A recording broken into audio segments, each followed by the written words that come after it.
Bismillahirrahmanirrahim. Assalamualaikum warahmatullahi wabarakatuh. Kita bertemu lagi dalam mata kuliah Manajemen Operasi. Kali ini kita akan membahas tentang product design. Product design merupakan perencanaan jangka panjang di mana barang yang akan dibuat diriset terlebih dahulu, baru kemudian didesain agar barang tersebut bisa benar-benar diharapkan sesuai harapan konsumen. Produk desain berhubungan dengan bentuk dan fungsi. Bentuk desain berhubungan dengan perencanaan bentuk dan penampilan produknya, dan desain mengenai fungsi yang berhubungan dengan produk tersebut dapat digunakan atau dapat bekerja. Kita lihat bahwa produk desain memperhatikan fungsinya, memperhatikan juga spesifikasi dan standar, juga melahirkan ukuran atau angka harga dan volume.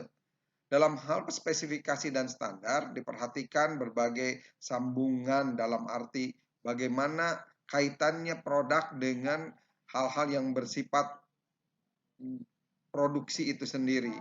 Lalu bagian-bagiannya, bentuk-bentuknya, ukuran, mutu, bahan, warna, dan lain-lain, sehingga melahirkan sebuah prototipe. Prototipe merupakan produk pertama yang dihasilkan sebagai produk percontohan untuk kemudian diproduksi secara besar-besaran. Produk ini bisa yang selanjutnya adalah miniatur, produk yang dibuat sesuai dengan gambaran yang sebenarnya, akan tetapi dibuat dalam bentuk yang lebih kecil. Produk ini tidak bisa digunakan. Adapun blueprint merupakan gambaran menyeluruh mengenai produk yang akan dibuat. Sementara industrial espionase merupakan upaya mata-mata industri yang tugasnya untuk mencuri atau memperhatikan atau membandingkan atau memastikan produk lain bisa terpantau supaya produk yang akan dibuat minimal bisa bersaing dengan produk yang ada.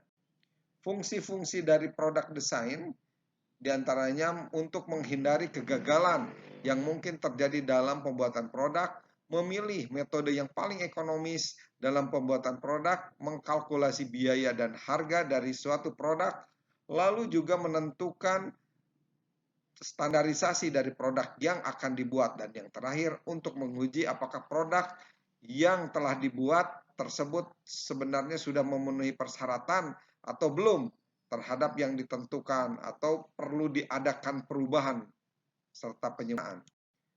Tujuan dari produk desain pertama menghasilkan produk yang bernilai guna, menghasilkan barang yang beraneka ragam, lalu juga menghasilkan barang yang up to date dari barang yang sudah ada, serta untuk mempertemukan antara keinginan konsumen dan kesanggupan produsen, dan yang terakhir membuat produk seekonomis mungkin, baik mengenai pemakaian bahan maupun biaya lainnya, tanpa mengurangi atau merubah kegunaan produk tersebut. Jenis-jenis produk desain pada dasarnya terbagi pada dua bagian. Yang pertama mendesain produk yang benar-benar baru, yang kedua mendesain atau memodifikasi produk yang sudah ada atau disebut juga redesign untuk melakukan pengembangan terhadap desain yang sudah ada.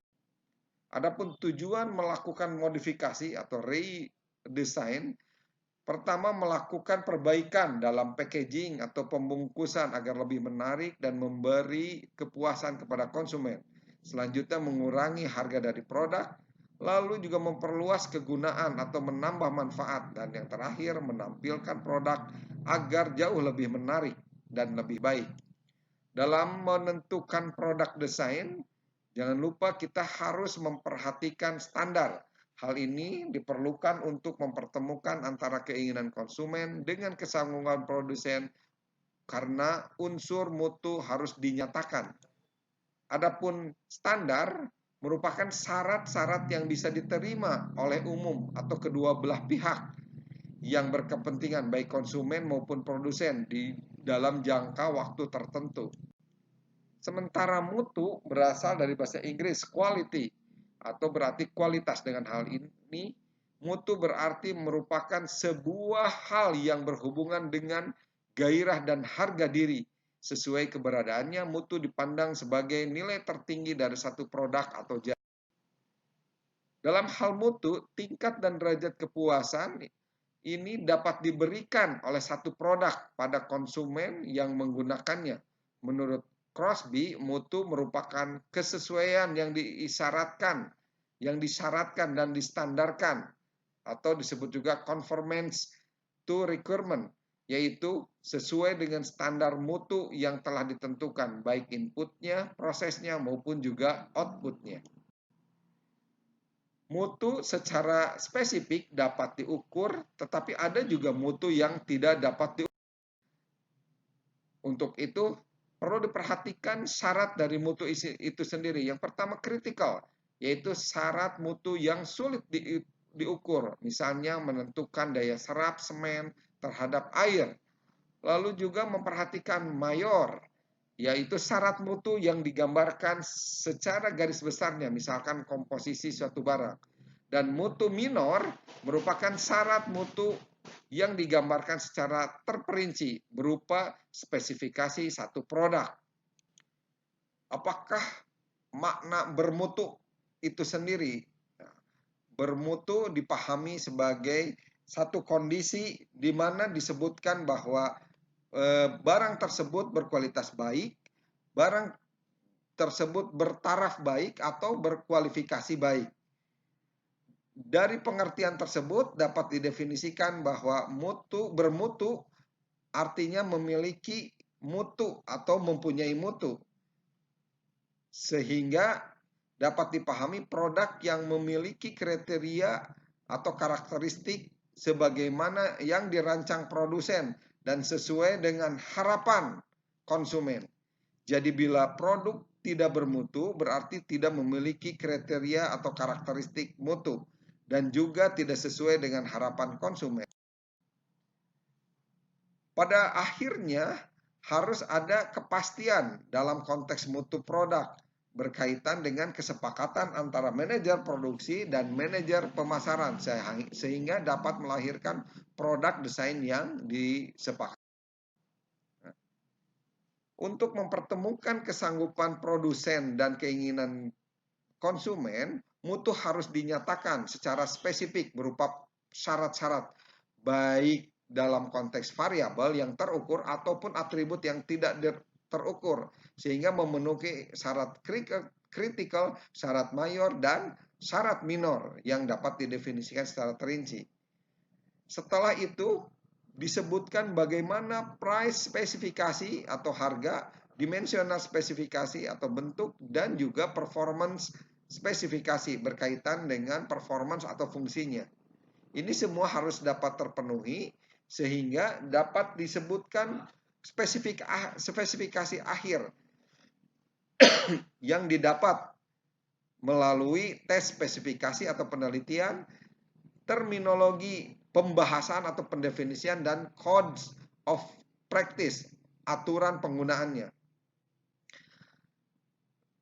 Pada tahap akhir harus juga disepakati mengenai tingkatan kualifikasi, baik secara international specification, national specification, group specification, company specification, maupun personal specification. Sehingga jika telah diakui, lahirlah international standar, national standar, group standar, company standar, dan personal standar. Makna standar yang tidak tetap selalu berubah. Standar merupakan kesepakatan antara produsen dan konsumen yang dapat berubah, seperti juga kenaikan bahan baku, upah tenaga kerja, dan lain-lain.